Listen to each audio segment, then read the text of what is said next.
And we're both joined now by the Republican Congressman from Georgia, Congressman Rich McCormick. Welcome, Congressman McCormick. Let me start off, and Brian will weigh in on all of this as well from his perspective in Doha. What do you make of Iran's response today? And is there any chance, as you look in, that, maybe this is it, that maybe now we can start talking? What's your take? I think it's measured. I don't think they really want to do damage. They announced it in advance.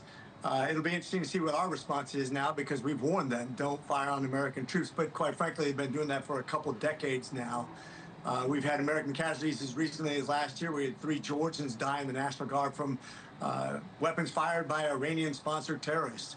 It's going to be really interesting to see what we do in the future, because I think Iran wants to find a peaceful solution now. They know they're outgunned.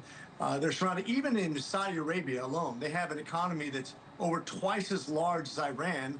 They have a 6% investment of GDP into weapon systems.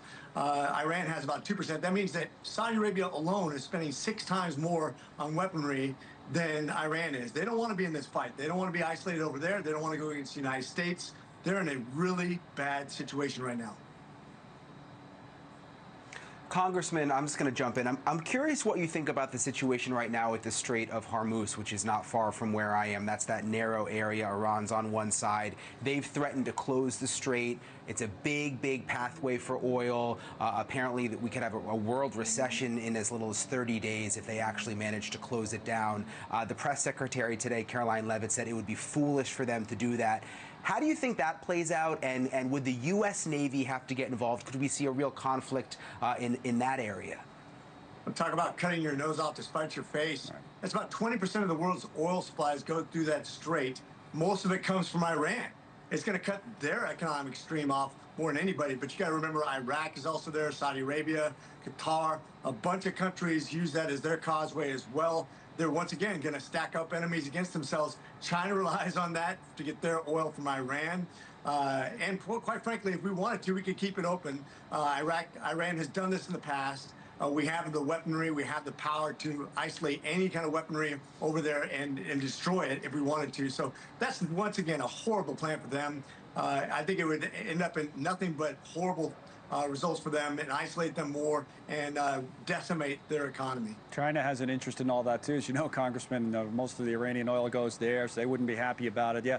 I'm going to go back to your first point when you said it would be interesting to see what we do next, we being the United States, of course. And from the president's point of view now, if the reporting turns out to be accurate, that a lot of this was telegraphed, known in advance, that Iran has now done what they did. Is there a reason here or motivation for President Trump to escalate any further? Doesn't seem to be.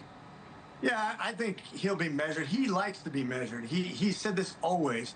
But if he does respond, I hope it's overwhelming. I hope it sends a message, don't do that anymore. But I hope it's also measured, because, once again, they're giving every indication they don't want to harm us. They know they're in a fight way over their head. They can't punch up to us. We're way above their class. And once again, they don't have any advantages in this situation right now. Israel is still going after their regime. They destabilize. They can have an uprising at any moment. I would hate to be in their leadership right now. They can be taken out any moment. Do you take this, though, as a sign from Iran, like, hey, all right, we want to talk? Is that what they're saying today, or is it something different? I think they want to save face in front of their people, right, but they also don't want to be annihilated. They don't want to piss us off right now. They know that we can destroy them at a whim. But they also, at the same time, don't want to come across as weak in front of their own population. They're playing the same game that Saddam Hussein played with Iraq whenever they launched things and said, oh, look, we're standing up to the big bad boys of the world. And it didn't result very well for him either. Right. And they did it with Soleimani, with they fired at our bases there. I mean, it didn't kill any soldiers, but it did injure 100, those traumatic brain injuries. So this is the same playbook, is your point. Exactly. And it's not going to have a good result. Thank you, Congressman. Good to talk to you today, Congressman Rich McCormick there.